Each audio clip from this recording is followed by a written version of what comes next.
Bienvenidos a este primer congreso virtual de la CIP, la modalidad asincrónica. En este foro sobre asistencia psicológica y práctica remota voy a presentarles un trabajo sobre la intervención psicológica durante la pandemia por la COVID-19, un análisis de una acción terapéutica.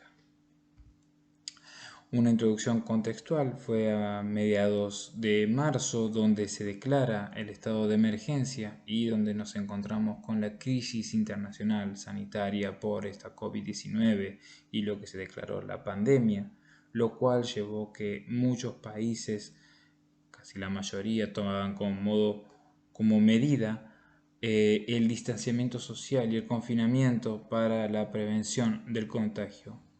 Entre muchos efectos y repercusiones en el ámbito económico y social, uno de ellos fue también la crisis psicológica relacionado por este hecho. ¿Cómo nos presentamos en esta situación? Un análisis de ello. El confinamiento y el aislamiento social obligatorio en masa es un fenómeno que básicamente hasta ese momento era desconocido por nuestra generación en el mundo occidental, ya que en 2003 se llevó a cabo un confinamiento en China igualmente por otra cepa de coronavirus, y en 2004 hubo un estudio que se pudo ver sobre los efectos psicológicos de este confinamiento, pero es solamente uno que pude encontrar.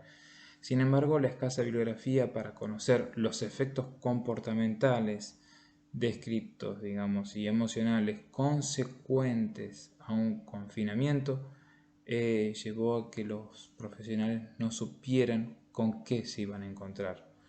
En las redes sociales, ya en ese momento, al principio, en la primera semana, empezaron a ver los primeros pedidos de ayuda psicológica en los grupos, principalmente los grupos de psicólogos, psicólogas.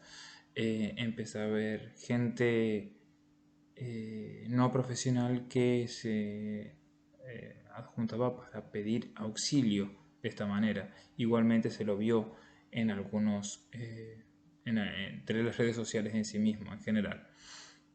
Sin embargo, los psicólogos clínicos previeron los efectos de confinamiento. Muchos de ellos directamente, lo que se diría, postearon dentro de sus muros en Facebook, en Instagram y en otras redes sociales los, eh, su servicio para poder paliar lo que se iba a venir. Sin embargo, muchos no tenían conocimiento sobre la modalidad de intervención a distancia, es decir, por medio de lo que se conoce la teleterapia hoy en día o la terapia online, y tampoco tenían conocimiento sobre la crisis, sobre intervención en crisis, lo cual llevó a que estas dos formaciones fueran las que más se presentaban, las que más se ofrecían en los servicios de YouTube o formación, streaming, demás.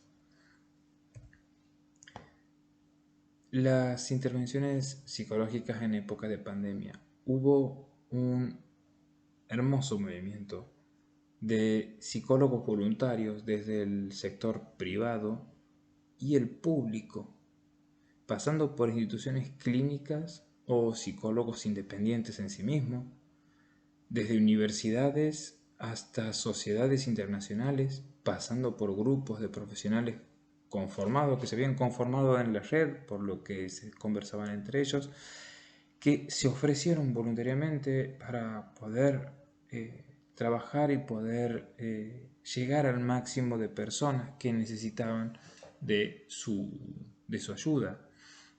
Esto permitió dar paso a algo muy importante, a una democratización de la salud mental, a toda persona que básicamente tenía un dispositivo de comunicación y acceso a Internet.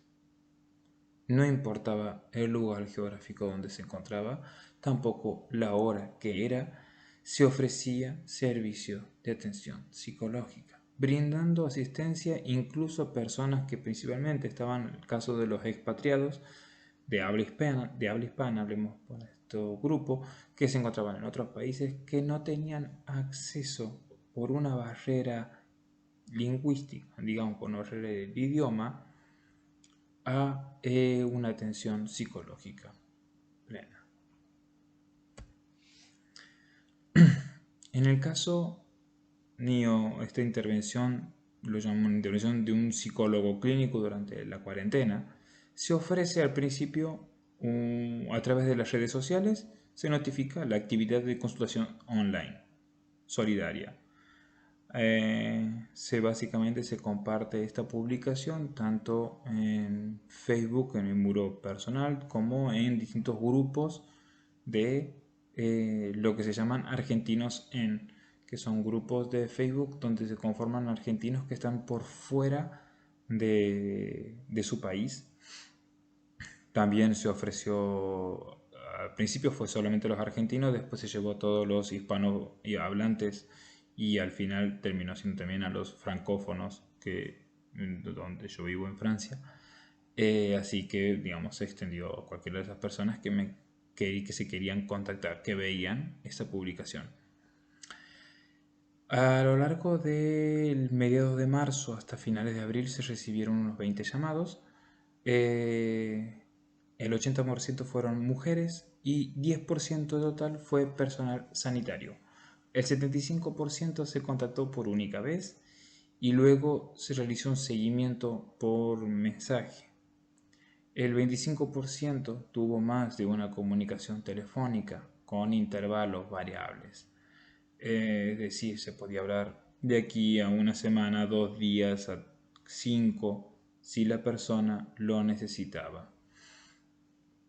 En este caso, cabe aclarar que la persona escribía un mensaje antes de volver a contactarse y valorábamos entre los dos si realmente necesitaba que sea urgente o si podía esperar o qué.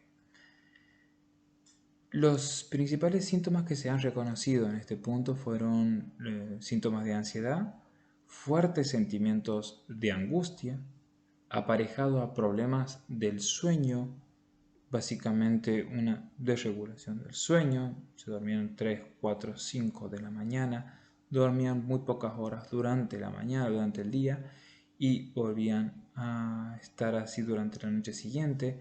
Había problemas del apetito, en algunas personas no tenían hambre, otras personas era recurrente sentir hambre, una cuestión incluso yo sé, como compulsiva de ir a la heladera. Y también se ha encontrado, digamos, ciertas conductas de irritabilidad. Un método de evaluación que sirvió bastante para poder conocer el criterio que la persona misma decía que sentía mucho o poco fue la escala de unidad de disconformidad subjetiva, que básicamente se le pedía a la persona que distinguiera una emoción que la pudiera valorar entre 0 a 10, siendo 0 básicamente nula y siendo 10 totalmente alta, insoportable y constante. Así se intentó ver también no solamente la presencia, sino en qué cantidad de tiempo y con qué intensidad se presentaba. Si bien no es un método así validado u objetivo, permite en este caso poder valorar de algún modo cómo la persona se sentía, y en los fines de estas intervenciones que no eran en sí mismo una terapia sino una consultación, pudo también ser pudo dar más objetividad al trabajo.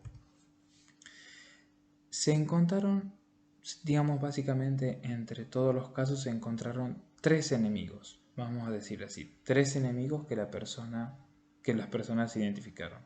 Uno de los enemigos lo llamamos como el enemigo invisible, básicamente lo que todo el mundo conoce por la cantidad de información que había en la televisión o en las redes sociales, que se habla del enemigo invisible, de esto que lo podíamos estar portando de un lugar a otro, que no sabíamos si lo teníamos, si éramos asintomáticos y qué o cuál.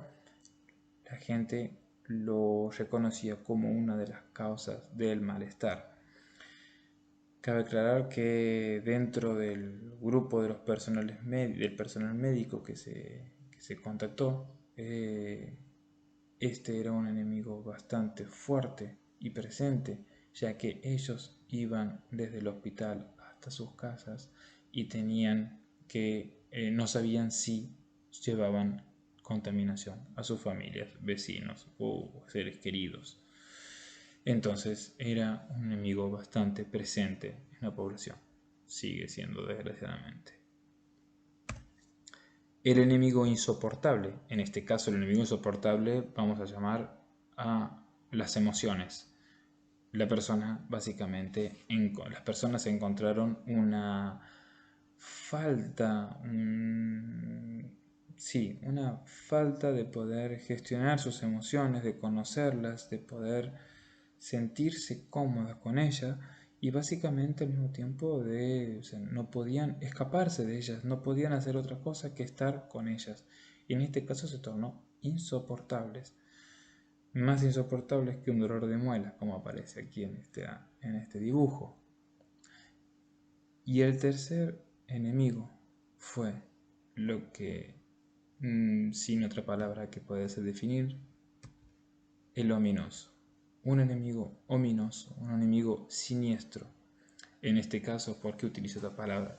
Que muchos psicólogos la conocemos más por los textos de Freud que otra cosa. Esta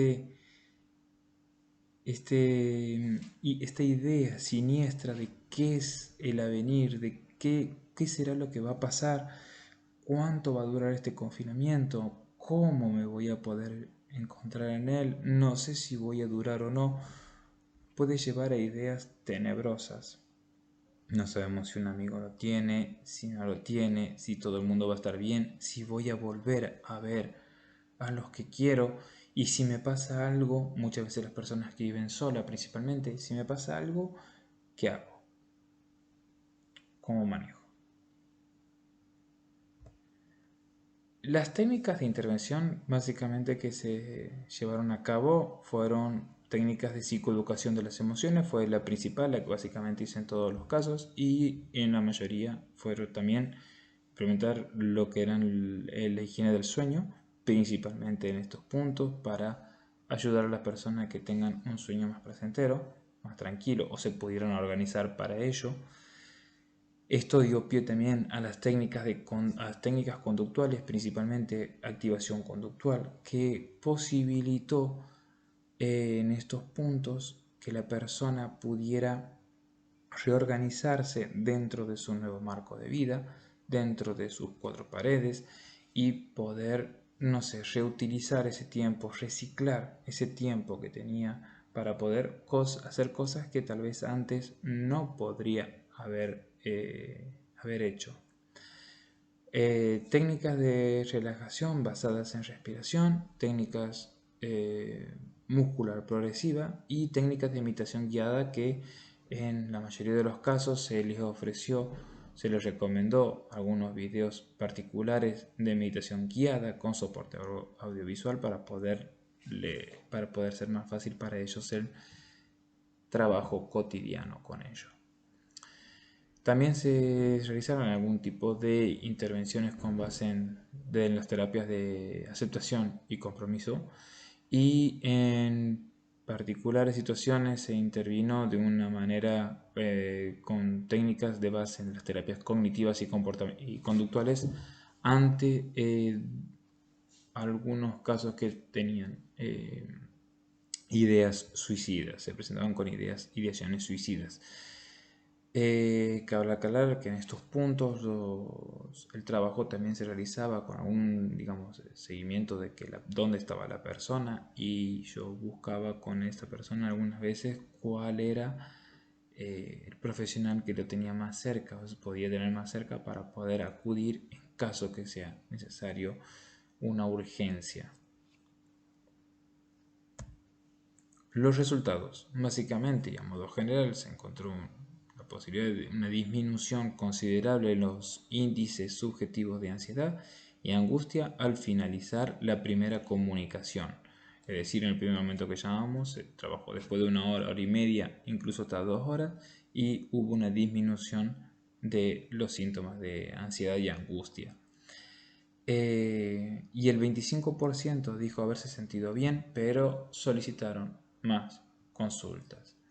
Durante el seguimiento del total, el 70% dijeron haberse encontrado con mejores herramientas para el control emocional y el 30% dijo haberse sentido mejor, pero encontraba difícil realizar las actividades para la gestión de malestar emocional, lo cual también se pudo ayudar de alguna u otra manera.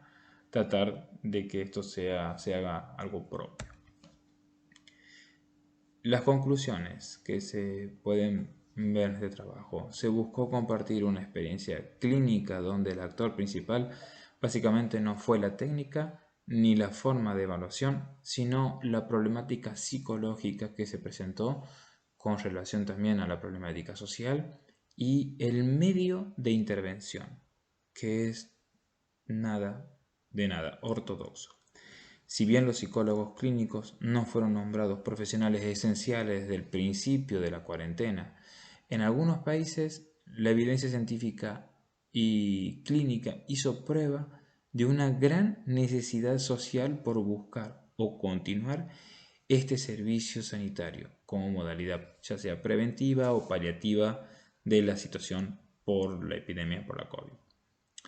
Por último, quiero aclarar que los servicios de teleterapia mostraron su cuota de eficacia y necesidad.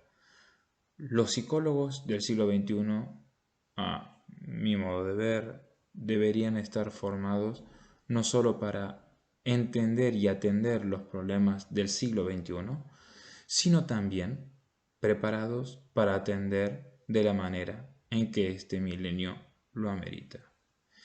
Quiero darle gracias a la CIP finalmente por permitir que se diera este congreso, por compartir y promover todavía el desarrollo científico y a todos los profesionales que hicieron frente a esta situación para atender la salud mental de las personas en su necesidad.